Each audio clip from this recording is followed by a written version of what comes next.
PCB chairman Mohsin নাকভির সাথে পাকিস্তান সরকার প্রধানের বৈঠকে টি-20 বিশ্বকাপে পাকিস্তানের খেলা কিংবা বয়কট নিয়ে এসে গেছে চূড়ান্ত সিদ্ধান্ত। এখন শুধু প্রিয় বন্ধুর মুখোশ উন্মোচনের অপেক্ষা। বাংলাদেশকে আইসিসি বিশ্বকাপ থেকে বের করে দেওয়ার পর পাকিস্তান ক্রিকেট বোর্ডের জরুরি বৈঠক। দেশটির একাধিক গণমাধ্যমের তথ্য বলছিল বিশ্বকাপ বয়কট করতে পারে পাকিস্তান। এই বিষয়ে দেশটির সরকার প্রধানের সাথে বৈঠকে বসেছিলেন মহসিন নাকভি, আর সেখানে নাকি সিদ্ধান্ত হয়েছে বিশ্বকাপ বয়কট না করার। সার্বিক আর্থিক ক্ষতির বিবেচনা করে মহসিন নাকভিকে বিশ্বকাপ বয়কট না করার সিদ্ধান্ত দিয়েছেন পাকিস্তানের সরকার প্রধান। অর্থাৎ বাংলাদেশের সাথে এতদিন যা দেখিয়েছে পাকিস্তান, তার প্রত্যেকটি ছিল ভুয়া।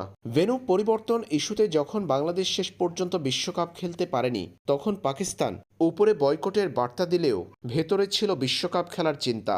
জানা গেছে এরই মধ্যে শ্রীলঙ্কার টিকিটও কেটেছে তারা। দল ঘোষণা করেছে আরও দুদিন আগে।